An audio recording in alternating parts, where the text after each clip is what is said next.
Okay, so what if I told you that a really famous author, someone whose books millions read, has never actually written a single word, not one? Like the story just writes itself. Exactly. What if a story could literally do that, pulling its author and all its readers into this kind of, well, inescapable web? That really makes you ask, doesn't it? What is an author then? Is it just the physical act, the typing, or is it about the connection, between the reader and the story, no matter where it comes from? That's the big question here.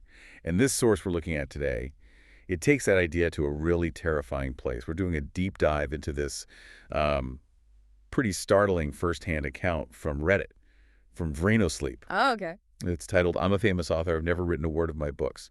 So yeah, we're going to unpack this really chilling story about accidental fame, a kind of supernatural compulsion, and, well, the really unsettling price tag attached to it all. Right. So our mission here is to pull out the surprising facts, the really unsettling ideas from this guy's perspective on being an author and what comes with it. It definitely pushes you to think about storytelling and obsession, too. Okay, so that's the setup. An author who doesn't write. Let's dig into how this whole thing started. The narrator, he begins pretty normally, actually. He's 26, a plumber. Right. Describes himself as a private guy, not a huge circle of friends, fills his time reading, lots of reading. And he mentions being in a drought period. Yeah, that feeling, when you finish something amazing and then nothing else hits the spot. He says he was so desperate he was rewatching FRIENDS for like the 30th time. Just needed something. Been there. It definitely shows how maybe ready he was for whatever came next. So what did he find during these renovations he was doing? So yeah, he's doing renovations and he finds what he calls a crawl space. It's hidden under the carpet, guest room closet, just a flat door, brass handle. But the moment he opens it, bam, the smell hits him. He says rot and mildew and something metallic, and it's small, like cramped, maybe 4.5 feet high. You gotta stoop. Okay, claustrophobic. And then he takes maybe 10 steps in, and there they are, a stack of paper, maybe 20 sheets, unbound, perfectly white. Perfectly white. That's fine. Exactly. He notes they looked like they'd just come off a printer. But he figures nobody's been down there for years. He just grabs them, climbs out, closes the door. Probably didn't think much of it right then. Until later that night. Right. Finishes his work. The house feels empty. He sits down to read these pages. And it's instant. He's totally enthralled, gripped. He says the story felt like reality and his actual life felt fake. Whoa. Oh. But then it just stopped. Yeah. Abruptly. Mid-sentence.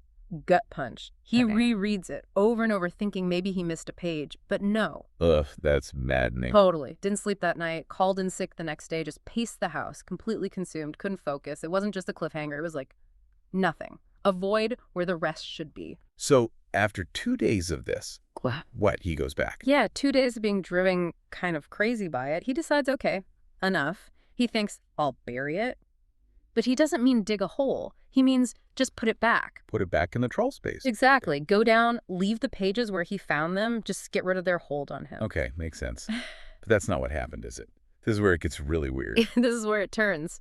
He goes back down expecting to just drop the pages and leave, and there's a new stack waiting for him. Oh, wow. All right. And that's when he figures it out. The chilling part. New pages only showed up after the previous ones had been read, and as he learned later, published. So the story needs an audience. It needs to be shared to continue. What does that tell you about whatever's creating this? Well, it shifts things, doesn't it? It's not just some random magical find. It's like a mechanism, a deliberate one. It implies this need from the story itself. It has to be read. It has to be spread, like a kind of hunger, fed by being published. And published he did, which led to this just insane success, right? Yeah. Faster than anything normal. Absolutely unprecedented. He sends it out to agents, thinking, okay, months of waiting. Nope. Responses in days. Everyone wants the full manuscript. Offers within a week. Just like that. Just like that. His agent calls him the best writer I've ever signed, and he just says nothing, because what could he say? Wow. And the publishing house? Same speed. Signed with a major publisher in weeks.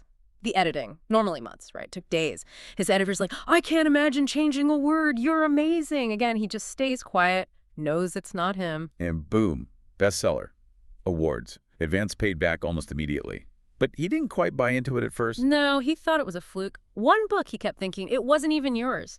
He actually turned down talk shows, conventions, kept his plumbing job even, convinced it would all just fade away. Truly accidental fame. The story, or the crawl space, it wasn't done with him. Not even close. There's this night he can't sleep, this unshakable feeling, this pull. He goes back to the crawl space. He just knew they'd be there. New pages. 2 pages. He reads them with what he calls savage hunger. Goes back down like 10 more times that night until the whole next book is finished. And that was it. The point of no return. That was absolutely the turning point. Next day, quits the plumbing job. He's in. He starts this new routine, submitting a manuscript every 6 to 8 months. Every 6 to 8 months. Wow. Yeah, and every single one. Bestseller. He finally admits to himself he's not staying in that house for the career or the money. He says, it was about the books. It was always about the books. So he's living the dream, kind of. Fame, money, success, without actually doing the writing. Yeah. But there's always a catch with these things, isn't there? And it's not just him paying the price. Definitely not. He finds himself completely consumed by the books, rereading his own books constantly. He tried to stop. How did that go? Badly. He found out his limit was about 3 days. By day 3, sweaty palms, stomach cramping, just withdrawal almost. Eventually, he just gave up trying to resist. Reading them was all he did. And he has this analogy for it, right? The lotus flower thing. Yeah, it's a really powerful image from the Greek myths, you know? Eat the lotus, and regular food just tastes like ash afterwards. He felt the same way about other books. They became flat, 2D after reading the stuff from the crawl space. Nothing else compared. That's so chilling, that lotus flower idea. It's like it fundamentally messes with your perception, right? Makes you wonder how easily, I don't know, certain kinds of content can just reshape your whole reality, make normal stuff feel boring. Exactly. It's like developing a tolerance, or maybe a new taste for narrative intensity. Once you've had that, can anything else satisfy you? It sort of echoes some anxieties today about, hyper-stimulating entertainment. Can we still appreciate something quiet once we're used to the loudest thing in the room?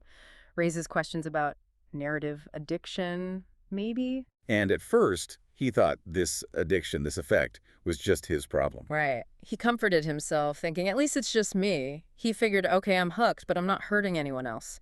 That held up until he finally did a book signing. Ah, the book signing. He'd resisted those for years. Yeah, but he finally agreed. Maybe partly because he was in one of his brief phases of trying to stop reading the stuff himself. He thought it might, normalize things. And the turnout was huge. Overwhelming, hundreds of people. They were turning people away. The line was massive. He almost felt good about it for a second, despite the wait. But then he started talking to the fans. And he started noticing things. Like what? What did he notice? Well, people would say the usual stuff. Yours are my favorite books. You got me into reading. But then came the other comments. They're the only thing I read now. Okay. And one guy, when the author said something like, glad to hear it, the guy just replies, flatly, I'm not. Heavy. And he saw this look in their eyes. He called it jittery. And how they held the books. Not like treasured possessions, but desperately. Like victims of the Titanic hanging from the rails, he says. Jeez. That's a description. He asked one teenager what else she read. She just shook her head. Nothing. Why would I? Oh, man. Just consumed. Completely. And then this one woman just bursts into tears right in front of him, sobbing, saying, I can't stop. Why can't I stop? How did people react to that?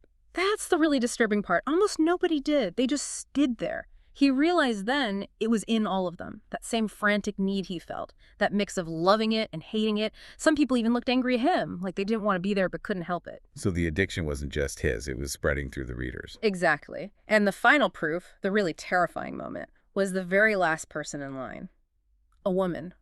She never looked up, just stared down at her book, a first edition of his very first one. And what did he see? He saw decay. Her eyes were bloodshot. Her teeth were visibly falling out. Like she couldn't even spare time for basic hygiene. Her skin was this awful, sickly yellow. Oh, God. And that was it. The aha moment, but in the worst possible way. He understood. It gets worse over time. The longer you read these books, the deeper the dependency, and it starts to physically break you down. Hair loss, that yellow skin, missing teeth. He saw his own future right there in her face. So he knows what these books are doing. Has he tried to stop it? He says he's tried a dozen times to stop publishing. He knows the damage. But he also says with this, grim finality, no one I've talked to has been able to quit once they've read something from the crawl space. He feels it's too late for his readers. Thousands of them. just like it's too late for him. And the physical stuff, is it happening to him too? Oh, yeah. He mentions his own hair falling out in clumps now, the yellow skin, his teeth are almost all gone, he's decaying, just like that woman. That's horrific. And yet, Yeah. he keeps doing it. Yeah, and this might be the saddest part. He says he finds it almost a relief now to just give in, to stop fighting it. He keeps going down that trapdoor year after year, sending the manuscripts off, because it's the only way he gets more pages to read. Wow. And he says he can't write anything himself.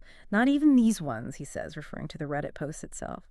He's completely trapped, famous, successful, and utterly destroyed by the source of it all. It leaves you with so many questions, doesn't it? About what authorship even means. If he didn't write them, who or what did?